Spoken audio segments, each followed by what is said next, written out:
C'est quoi? Moi, j'ai remarqué un comportement intéressant. C'est que chaque fois que dans la vraie vie, je parle de comportement toxique ou du travail que je fais, tout de suite, la personne me parle de son ami, sa sœur, son collègue, etc., etc. Mais rarement d'elle-même. Mais aujourd'hui, je vais t'expliquer exactement pourquoi, en général, toi aussi, tu peux avoir ce type de comportement. Il n'y a pas de jugement, mais voici le top 10 des vraies raisons. Et reste bien jusqu'au bout parce que la numéro 1, elle pourrait vraiment changer ta vie. On commence par la 10e. L'habitude de penser aux autres avant toi. Depuis toujours, on t'a appris à t'occuper des autres avant toi. Le résultat, c'est que ton cerveau scanne d'abord la douleur chez l'autre et ignore la tienne. 9e, le biais d'optimisme. Ça n'arrive qu'aux autres. Ça te rassure de te dire que tu es épargné, mais c'est justement cette croyance qui te laisse coincé là où tu es. Numéro 8, la peur du changement. Parce que si tu reconnais que ça te concerne, tu sais qu'il va falloir bouger, décider, couper. Et ça fait peur. Numéro 7, le déni. C'est ton cerveau qui te protège.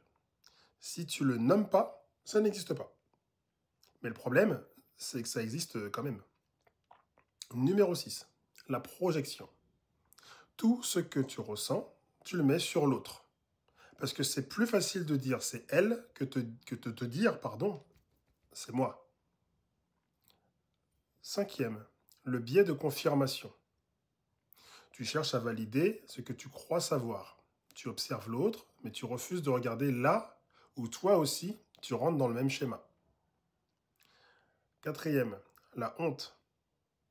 Tu as peur que si tu avoues, on te juge.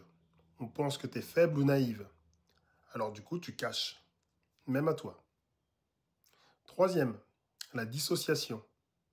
Tu te déconnectes de ce que tu ressens, comme si ta vie, c'était l'histoire de quelqu'un d'autre. Parce que ressentir, ça fait trop mal. 2e, les excuses de surface. C'est trop cher, j'ai pas confiance, j'ai pas le temps. Mais tu sais quoi? Ce ne sont pas les vraies raisons. Ce sont juste les boucliers pour éviter de regarder la vraie peur. Le tout dernier, c'est la peur d'être vu. Pas juste vu de l'extérieur, vu vraiment. On a horreur d'être vu, avec tes blessures, tes contradictions, tes parts d'ombre. Parce que tu sais qu'une fois que tu les verras, tu ne pourras plus faire semblant.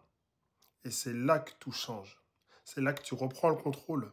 Et c'est exactement ce qu'on fait dans Exit. Parce que c'est 3 étapes, 10 minutes par jour, et c'est définitif.